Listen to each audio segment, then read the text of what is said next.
One of my big lessons in leadership came from Pat Jordan. He was on my board at Outward Bound Atlanta when I was executive director. And he said, Ron, to-do list is too long. He's like, you got to think of 3 things that are important to get done this week. And that blew my mind. I was like, what? I got like 30 things to do a day. And he was like, no. He was like, you think about your big 3 and then you move back from all of those. And if you can get other things done during the course of the week while moving towards those big 3, that's great. But it's almost like the big rocks, little rocks leadership scenario in terms of you want to fit your big rocks in, your priorities first, and then the little things can fit around that versus starting with all the little things and then the big important priorities you don't get a chance to get around to. Yeah. Ah, da, da, da, da. Ah, da, da, da. Hey, hey, hey, hey. Sneakers on the pavement, dreams in motion, cars in the driveway, life we're coasting. Leadership in every step we take. How you lead yourself, decide your fate. Sneakers, cars, leadership, style, drive, influence. Sneakers, cars, leadership. How you move shows who you is. We talking footwear and rides, but it's deeper than that. How you walk through pressure, how you steer through the gaps. Leading self before you ever led a team. Discipline in the quiet, vision in the unseen. Friendships built strong, trust over time. Marriage and purpose, hearts aligned. Parenting with presence, showing the way. Leading by example every single day. Influence over title, respect over control. Community impact, mind, body, soul. From the streets to the boardroom, faith in the plan. Mentorship matter, reaching back, lending a hand. Sneakers laced tight, cars ready to roll. Leadership starts with mastery of self-control. This is growth, this is purpose. This is how we live. Sneakers, cars, and leadership. Yes, yeah.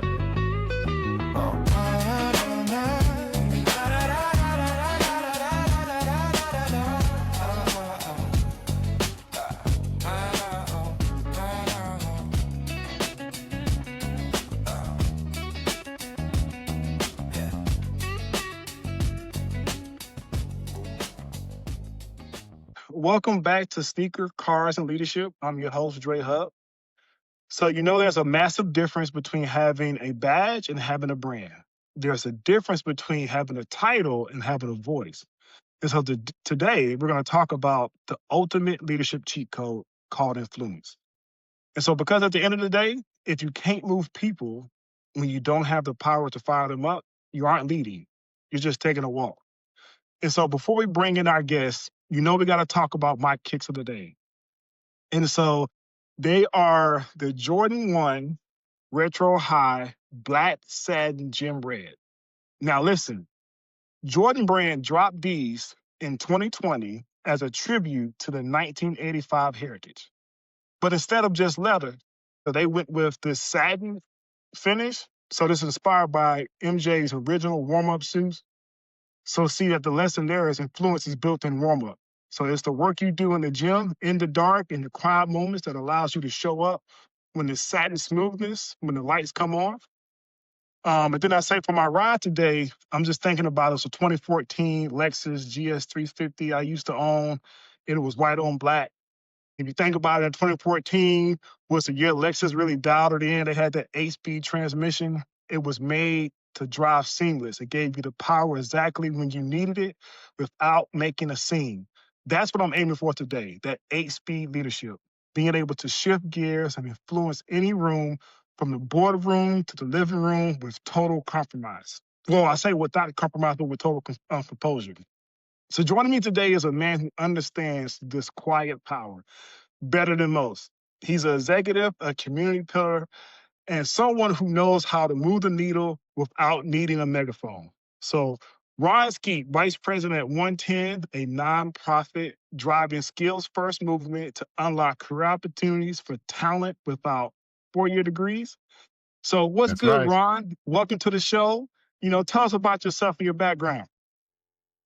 This is amazing, Dre. Listen, it's an honor and privilege to be here with you today. Normally, I don't wear a hat, but I had to tip my hat to my New York family. But yeah, it's a pleasure to be here with you, Dre. You've been telling me about this for a while. I've been seeing and eagerly anticipating. I think I told you this before. Like when I close my eyes and I dream I'm Dre Hub. Like, just tall, good looking, light skinned, strong, charming, all those things. As I told you, I love the podcast theme. I am not a sneakerhead and I'm not a car head, but I will give you what I got. Leadership though, that's my jam. So, well, I'll ask this question. So when we think about the whole cars, sneakers, and Uh-huh. shoes, you don't have to be a sneakerhead. You don't have to be a gearhead of cars, but it just comes back to like, is there a pair of shoes? It can be sneakers, boots, Crocs, whatever. Is there a pair of shoes that hey, these my go-to kicks or go-to shoes that just make me feel good? The same thing about a car. It's like, hey, it is a favorite car that I want, or it could be like, hey, you know what? I remember coming up in the mud and all I had was a minivan that was getting me through. So it's like, what's that vehicle that just comes back and brings those memories when you think about aspiring you to be the leader you are today? And the same thing around when you think about those shoes. I hear you. I did do my homework though, so I do have some kicks and I do have a shoe here. So first I'll start off. These are recent, right? These are New Balance, but where I come from, Brooklyn, New York, we used to call them North Brooklyns, right? Okay. To represent the borough. Uh, these here you may have seen, you may even got a pair. These are Adidas, but these are actually designed by, you probably hear me reference a lot of great leaders today, by Lead Atlanta. If you're familiar with Wow. Atlanta's hero, CJ Stewart, right? Came up from Atlanta streets, made it in a professional career playing for the Chicago Cubs, and now dedicates his life to developing others through leadership and particularly young people. He's got an ambassador program, so this is part of his partnership with Adidas, and his young people and his organization help do that. But that's a brother. If you want some inspiration, you got to get him on too. And the defining pair of footwear I must put out there, of course, goes back to the hometown, the Butter Tims. Why? Is because they are built for everything. I think about that with Lisa, being prepared for war, being prepared for the highs and lows. A note that you in the South, Dre, should know: you never lace up your Tims all the way to the top. There, good sir. You got to leave at least 2 loops out. If you had some 40 belows, those are the ones that actually go up to your calf. You still do not lace those all the way up. I've never had those though. But yeah, butter soft Tims, butter Tims, and really again, just equipping you for whatever the day may bring. Wow. See, I knew I couldn't put anything past you. You came with three, not just one. You brought three to the game. Okay, so I appreciate it. What about the vehicle? You got a ride, like a special ride that you want, or just just one that brings back memories? I got both, but I'm gonna say what the defining ride for me is. And what's interesting is that never actually owned one myself. We bought one when we came down here. My wife had it for about 20 plus years, but believe it or not, it is a Honda Accord. Okay. So just growing up watching all the folks watching cars, and it speaks to me, right? Because I believe in functionality, reliability, and dependability. And everybody I know that's always have a Honda, and I was just like, yeah, when I make it, I'm gonna get me a brand new Honda Accord. So just the brand and the legacy of dependability and reliability and functionality has been big for me. It speaks to me. So the Honda Accord has always been in my mind, that vehicle. So right now, I actually have in the Honda family, I have an Acura MDX, which I love, and I think it speaks to that same reliability. I will say that our first family car was a four-door Honda Accord.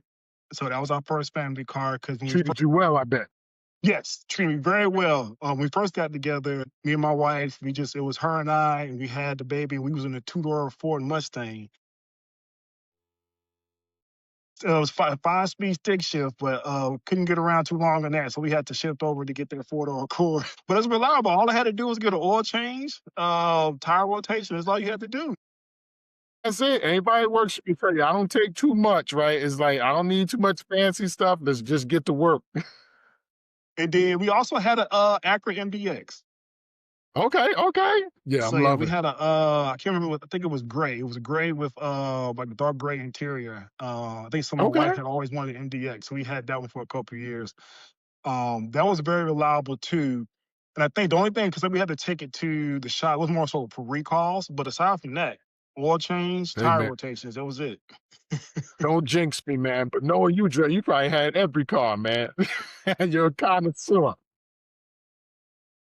All right, well, we're gonna jump in. So again, we go back to just talking about the Jordan ones and just the inspiration behind that shoe with the satin warm-up suit. What are some warm-up habits that you and also you think about influential leaders? And so what are some things that one you do in private to just build up who you are when you come into public? Oh, absolutely. Well, I'm gonna take my hat off here. Let's get this serious. Get down to leadership.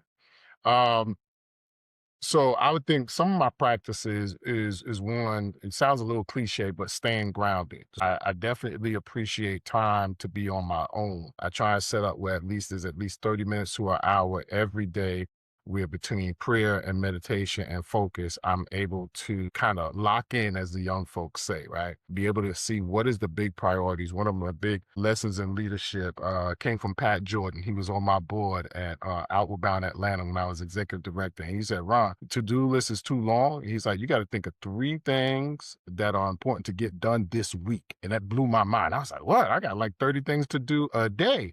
And he was like, no. He was like, you think about your big three and then you move back from all of those. And if you can get other things done during the course of the week while moving towards those big three, that's great. But it's almost like the big rocks, little rocks leadership scenario in terms of you want to fit your big rocks in, your priorities first, and then the little things can fit around that versus starting with all the little things and then the big important priorities you don't get a chance to get around to. So starting off with that quiet time, I love quiet.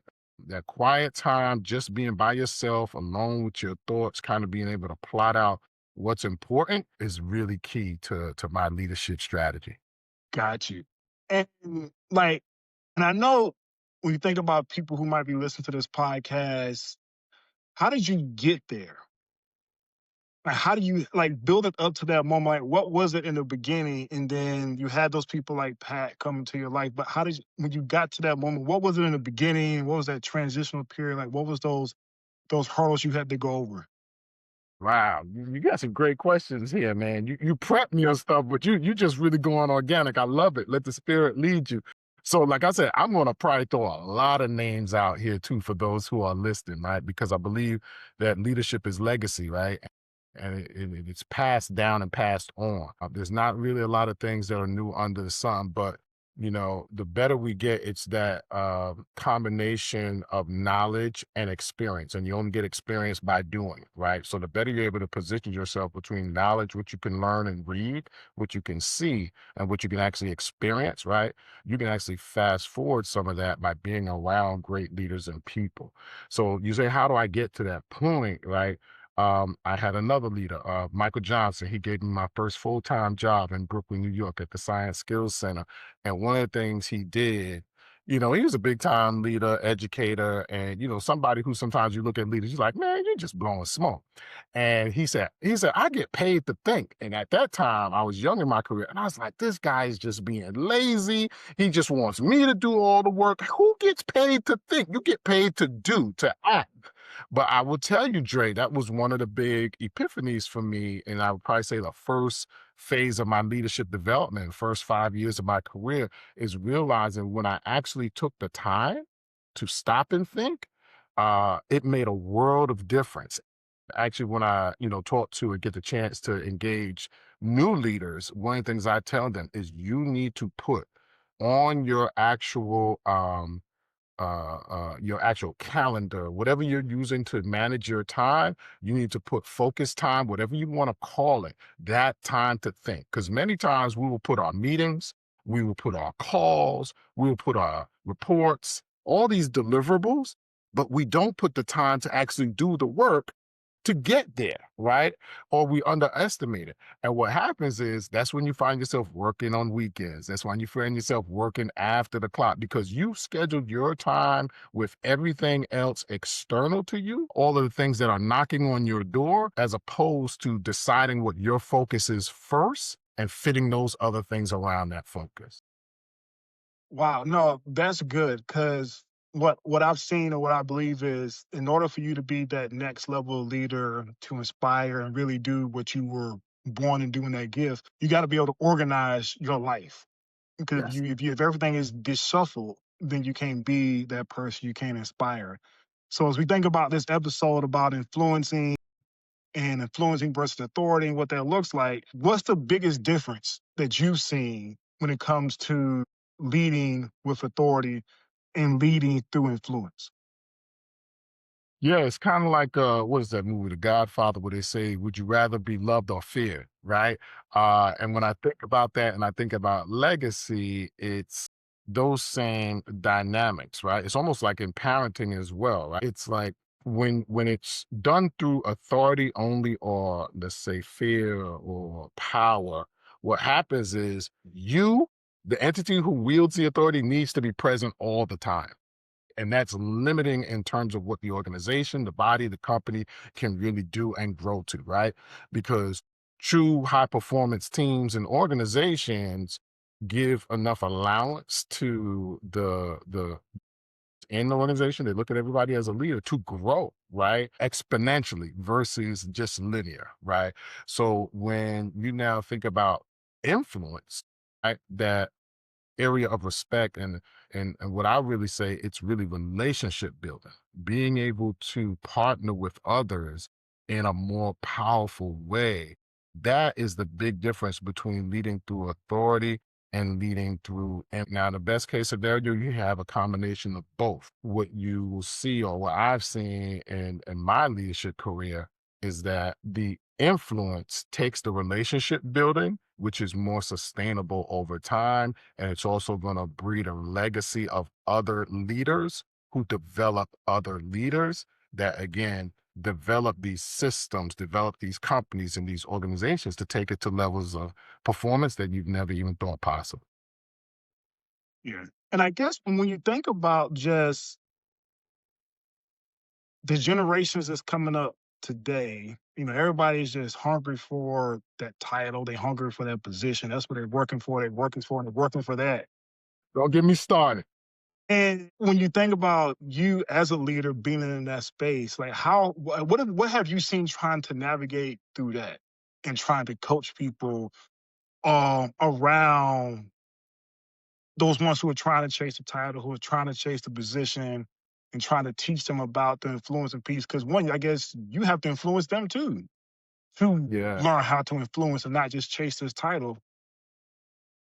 I think we're at a big crossroads, right? Even as you think about where technology is leading us and the artificial intelligence revolution, right? Which is probably going to be a lot more than a revolution, right? I always equate AI. It's like, it's not like the industrial or agricultural revolution. You actually have, in essence, a new life form, short-sighted goal to establish a brand, to get to a title, to get to what?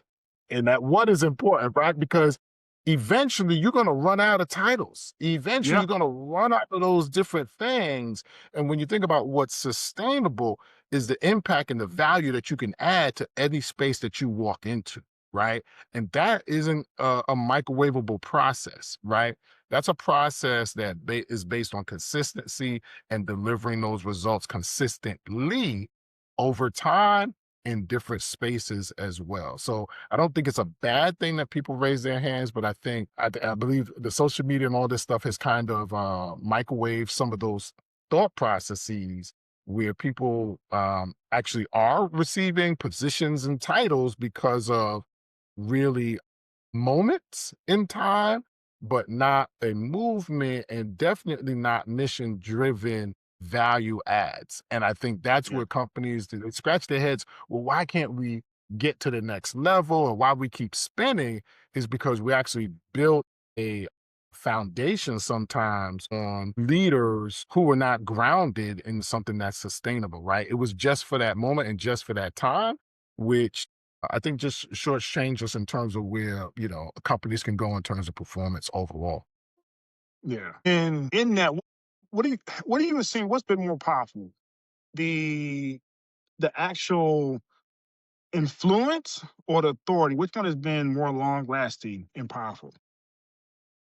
Yeah, Dre, I'm gonna have to go from my experience. Go back to the Honda Accord, go back to the Timberlands. It's about consistency over time. Even when you think about the brands that are going and growing, right? You know, I won't mention any. I don't know who endorses this podcast with us. So I don't want to get you into any trouble. But you think about those blue chips, those Fortune 500 that last over time. There's a foundation there that they just build on, right? You can't necessarily recreate yourself every day because you actually become something different, right? So I would always say it's influence because influence always needs the breadcrumbs to where you started. I say and you build on those things. You have to build on systems, right?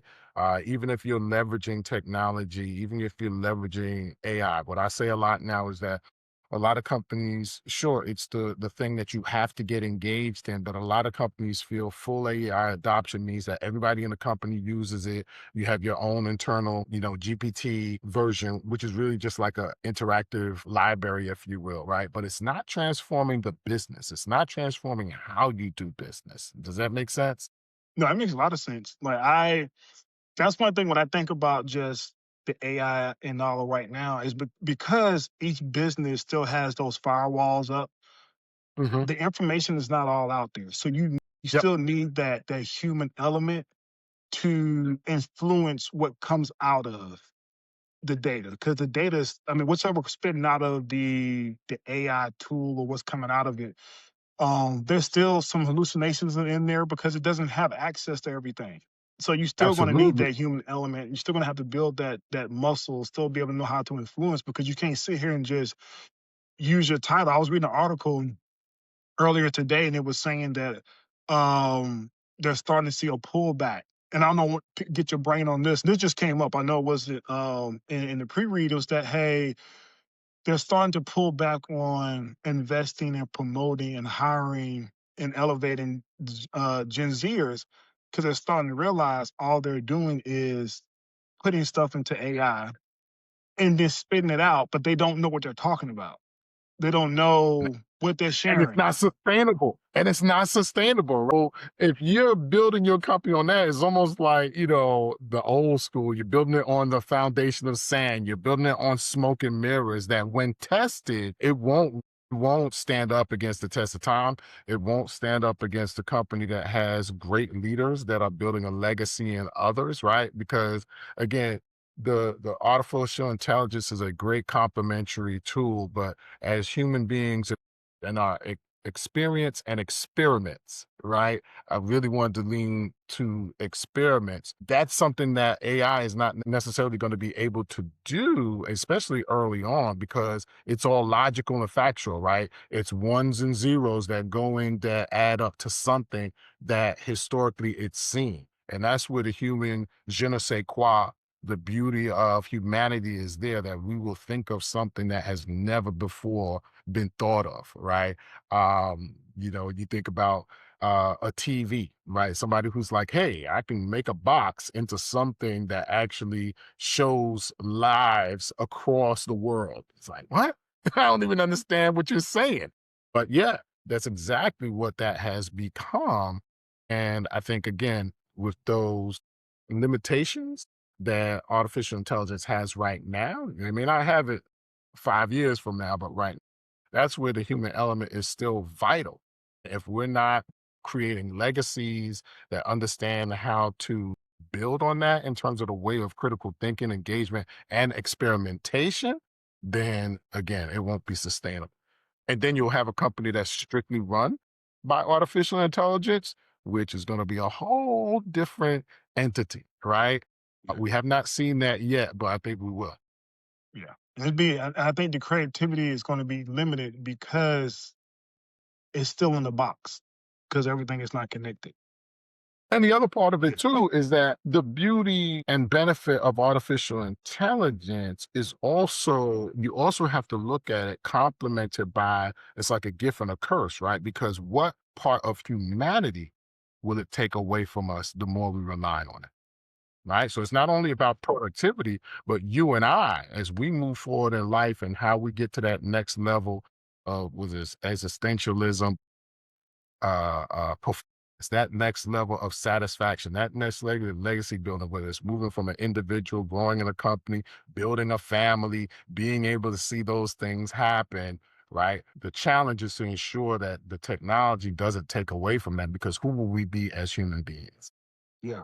No, I agree. And, one thing is, and it could touch on two parts, but when you think about, like, have you ever, and when we think about influence and credibility, because it's on one end, with AI, you could potentially lose your influence and your credibility can take a hit. But I want to touch on one thing is, have you ever seen someone lose their influence because of that credibility took a hit? And what was the lesson? Sure. Yeah, I've seen it a couple of different times in my career when I think about credibility.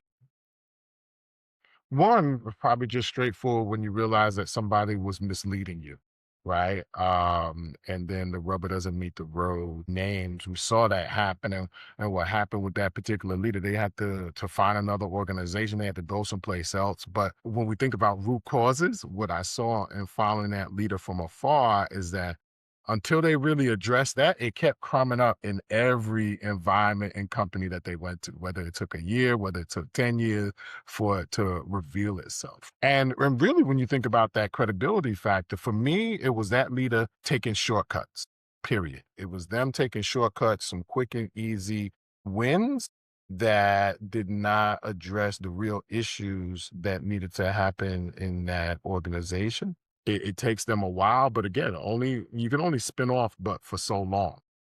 Yeah. And I think what's important to credibility, it goes back to again where we started. It's like consistency, dependability, right? It doesn't mean that you won't make mistakes, but it means that the those around you. There's a book that I read when I was going for my grad degree. Forget the title, but it was about followership, right? Which is just as important as leadership, right? You need people to follow. You need people to engage and kind of support the mission. When you're building that credibility, that consistency helps because people are going to see how you operate in good times and bad times, in times of success and times of failure. And that leads me to a book that I haven't started writing yet, but I think about often. Think about this, which is it's not the fallacy of leadership, Dre, but what it is like it's almost the authority on its own. Like when people are anointed and appointed as leaders, it's so intriguing to me because I've seen it happen publicly and privately in many different ways that we as followers, we give people the benefit of the doubt over and over again. We see it play out in politics, etc. But then when you look back, you're like, it was here all along. Why did we even give that person? You knew the person wasn't telling the truth. You knew they were painting a story. You knew that they were practicing what they were preaching, but yet we still continue to give that person the benefit of the doubt. And for me, in my leadership jam, that's where I always talk about individual leadership. And part of the followership's leadership is to test leadership constantly. Let's touch on that. What do you think that is? Because you can see it on both ends. You can see the followers seeing the writing on the wall, but continue to follow, to continue to make excuses. We've seen it in entertainment, we've seen it in politics, we've seen it in religions, we've seen it in our own personal relationships. But then as a leader, have you ever had that an experience that of seeing leaders, or even have you done it yourself, where you've seen someone and you just continue, you see the writing on the wall, but you just continue to just let that person stay in the space that they're doing, continue to make those mistakes over and over. And I can speak for myself. A lot of times it's that wanting to look at the glass half full, is having that hope that this person will turn it around because you have more hope in that person than they do in themselves. Right. And have you ever experienced that? There's one. Two, at what point do you say, okay, I need to pull the before I get too far down the line to where now I'm pulling myself down with them? It's almost like you got that anchor that's following, and it's like, wait a minute, this anchor is gonna pull this ship down if I don't cut it. Yeah. Oh, absolutely. I've seen all of it. When I think back, Dre, one of the things I like to do every now and again, on my birthday, I just celebrated my birthday a couple of weeks ago, December 16th. Happy My birthday. birthday it is coming up again in 352 more shopping days. So I just like to remind folks so they stay ahead.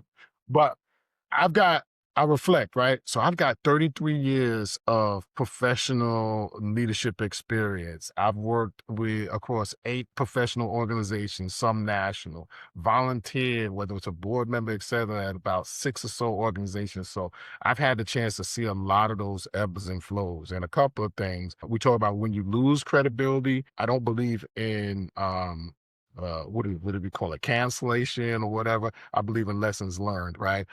So when you lose credibility, and I've lost credibility at times, right? It wasn't necessarily because of integrity issues. It was just because, hey, I didn't know it. I made a mistake. And now you got to build that back, right? And you got to engage your partners or your people in the process of building that back. And small wins are critical to that. Why I think we follow leaders and continue to give them the benefit of doubt. I think that's again part of the human spirit. I think there's some benevolence in us that we don't give credence to. And then also there's the other side, like the AI equation. Like I think we also take shortcuts, right? And it's harder to press in on leadership. It's harder to say that this person really doesn't know what they're doing, right? And especially sometimes you got a great leader that admits it, right? I've gotten to the point where I tell folks, this is what I know and this is what I don't know, and I give them the difference between my speculations and things that I know as fact, right? So people can guide themselves accordingly. And I think when leaders can share both of those scenarios, even as you project the future for your organization and company, one of the things that I've gained a lot of benefit on is sharing scenarios. The best case scenario, if A, B, and C happens, this is where we should be. The worst case scenario, if A, B, and C or D, E, and F happens, then this is actually where we will be and some of the decision we will have to make as a result of that. And I think that helps everybody around you to not necessarily 100% feel comfortable because nobody knows what's going to happen tomorrow, but it helps people to have that credence in you and build the credibility based on some real actions. But it's an interesting thing. Like we say, you see it again in the media, entertainment industry, et cetera. It's like all these things was happening all along, and everybody just kind of looked the other way. Now, I'm not saying people were complicit, but again, it's part of it is the benefit doubt, and part of it is the shortcut of not really wanting to press leadership. And when I've experienced it, when I've been in an organization like that, I had a great leader again, Rob Bowen. Rob Bowen was a Vietnam veteran and an IBM executive, came to the nonprofit world, taught me probably the most foundational pieces in my leadership style. And one of the things he said is, Ron, you can work with a snake as long as you know it's a snake. And you may have heard that story. It's like, people many times think, or somebody has wronged me, I can never work with them again. Or that's not necessarily true. And I've learned that in my leadership experiences because you have to work with a lot of different personalities and people with a lot of different motivations to get to a new places of performance. And as long as you know it's a snake, you just don't position yourself where the snake can bite you. You can still work with the snake. I may work with the snake from 5 feet away from afar. I never get too close, those type of things. If you're somebody who knows that has problems with the truth, then you never engage in a manner that's going to impact your credibility as well. You can deal with them from afar, and you can still leverage that as long as you define and know who it is you're working. That's good. That's a good analogy when you think about just don't let that snake bite you. As long as you know what that snake is and you know who the snake is and what the snake does, just don't let that snake get close. Snake handlers work well. Snake handlers There you go. work well. But the average person that just walks up on a snake, they may not fare as well. So again, that awareness, knowing that, I think it helps and goes a long way. Now, for someone who's listening who doesn't have a position or a platform right now, what is one step that they can take this week to start building their influence or building that influence? Wow. Good point. I saw that. I was thinking about that. I'm still working on it. But I think it goes back to one of my tips is like you have to pour in and build into yourself, right? You have to take time for yourself to really reflect, right? We hear about reflection and we think it's touchy-feely and all this good stuff. One of the things also that's part of my habits is journaling. So journaling is really for me the process of it's almost cathartic, right? As they say, you're writing out your thoughts, your dreams, and it has power, right? You're writing out your lessons learned, and it has power. So for somebody who's not necessarily in a position of leadership where they feel they need to be, I always say, one, you don't have to be anointed and appointed, right? You have to take the leadership that you can where you are right now, whether you're a student, whether you're just on the line in the front end in an organization. And your leadership is how you show up in your role. Your leadership are the types of questions that you ask. Your leadership, as I talked about with followership, is how you challenge leadership. And I don't want to take that just as, oh, I'm supposed to be here to challenge leadership and I don't say yes. It's not that. It's, are you able to listen and come back in your quiet time and think about why these decisions are being made and your role in it? And if you see something different or an opportunity, what is the best way for you to not get that opportunity done? Because a lot of time we think it's, oh, I got a great idea and my great idea is going to save the company or do X, Y, and Z. And sometimes it's really learning that your opportunity or your idea is actually wrong, right? But you don't have to put it out in front of everybody first. As you're taking your notes and you're doing your daily journal, you may realize some things that now put you in a better position to put forward a better idea to your leadership and how you do that, right? Because sometimes the person who has the authority, who has the title, is not really the leader in the space. Right. There may be some other people, lateral roles, et cetera, that you realize, wait a second, this is a CFO that's really running this thing. Yep. And maybe if I had coffee with the CFO, we bounced into each other in the lunchroom and I happen to, somehow, pepper this idea out, all of a sudden it gets traction that you didn't realize before. So I think most importantly, taking the time to think first, don't just jump in and act, reflect on what's happening around you from leadership down, if you will, and your role up. I like that. And it's almost like that full circle moment when you talked about it might not be the CEO, it might be the CF, and it comes back to influence. That CFO has built some level of credibility where they can influence the CEO who's the decision maker. So it's almost like, who's the person? Are you the person that has the credibility that can influence the decision maker? Or do you know who the person is that can Yeah. make that influence? So it's kind of like, it's almost like trying to know who that person is, because sometimes it might not be the loudest person in the room. It might be the Yeah. person in the back who's the quietest. It's like, oh, that's the person that's Yep. make the decisions. They just not on stage.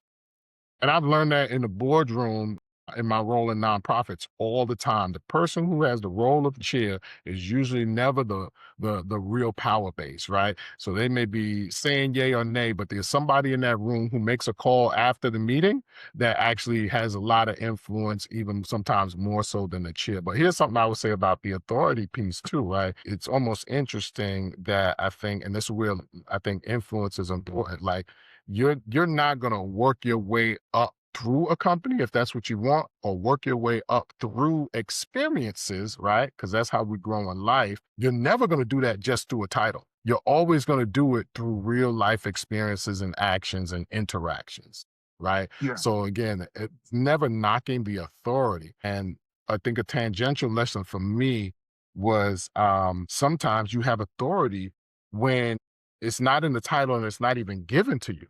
What do I mean by that? So when I was running Boys and Girls Clubs in New York City, there was a period of time where I was just hitting the ceiling, right? I was only getting but so much done, right? And I was leading the team, doing some good things in the community. But you know what transcended my leadership? I was a program director at the time. And then somehow, is partly through Steve Melton, another one of my great mentors. One of the things he would say, he was like, "Man, you got a great office manager there." Vanessa Sanchez was her name. Wonderful woman, still runs the show, smart, will run circles around anybody. But he was like, "You got to use her. You got to do this." And in my head, I thought he was telling me because I had authority and because she reported to me, I should just tell her more to do. Now, sharing and being vulnerable, I was a young leader. I didn't talk about that. I graduated high school at 16. I started in a full-time role, graduated college at 20.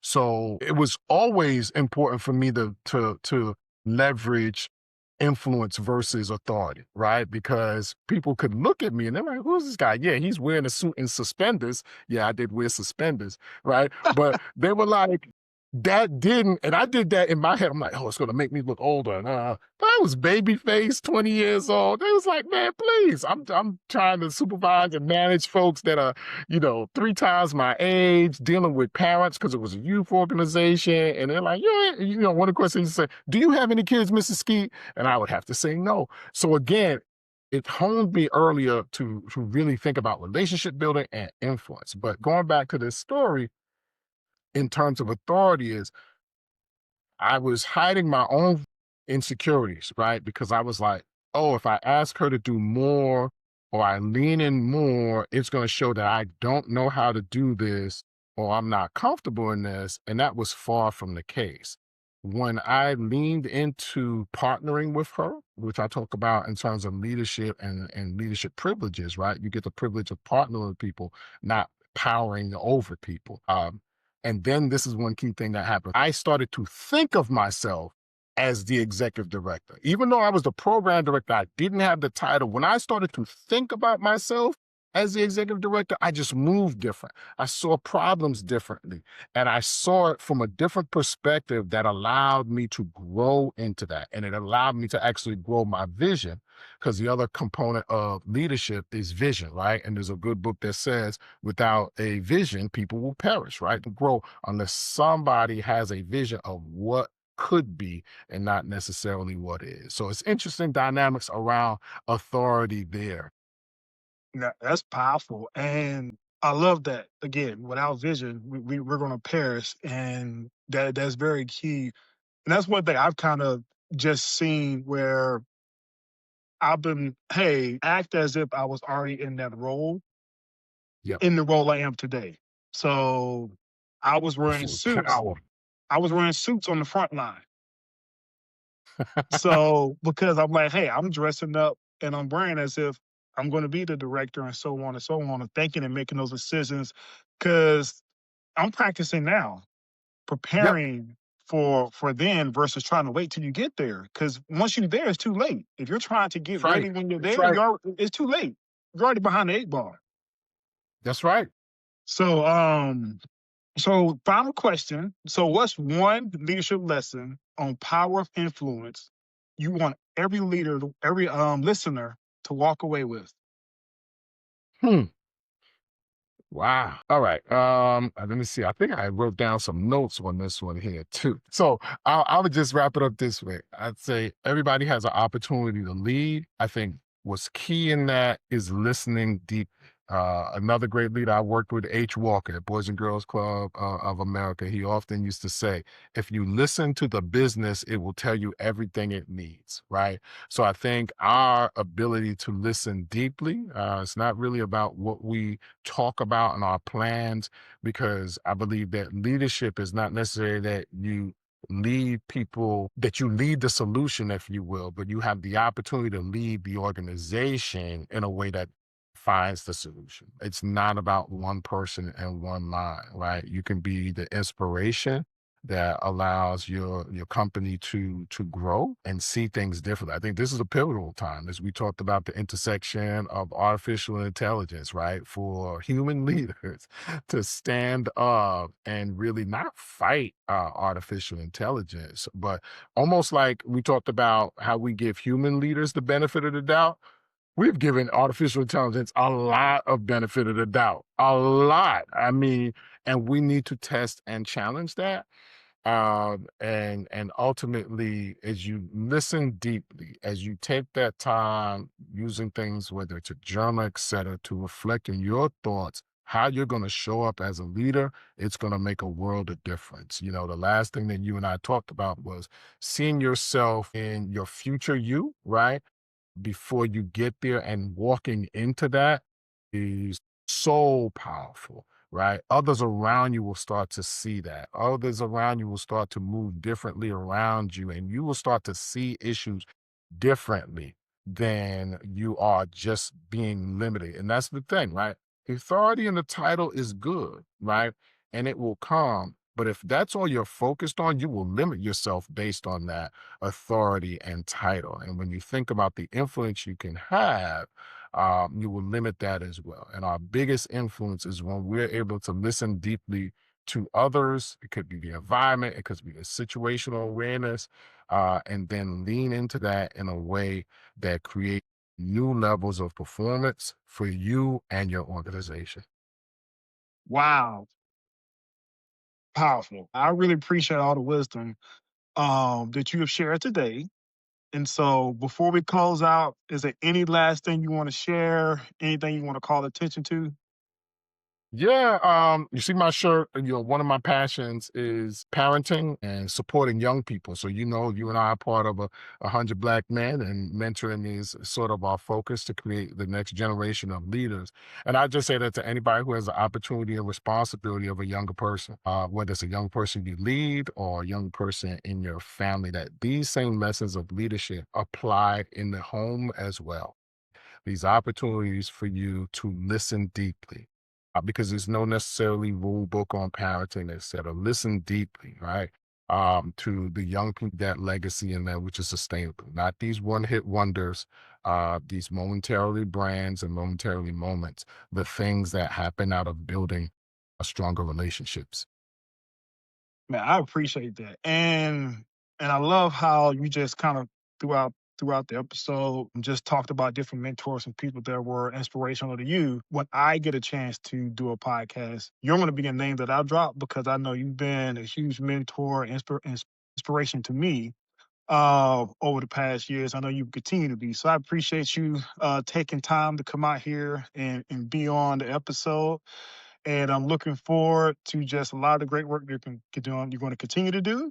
And I'm looking Thank you. forward to this episode and how it's going to touch people. So, I tell It everybody is. out there who's watching, what you got to say? It is, and I would say this too. You call it a mentor, but I'm a fan. I'm a Dre Hub fan, and I'm just like watching you from afar.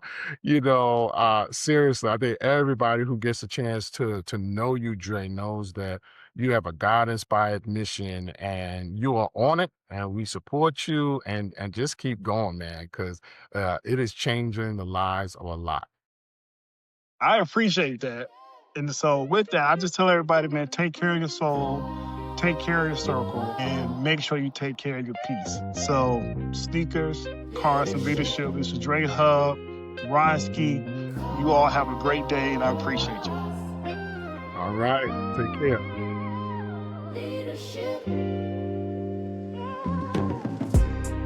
Atlanta.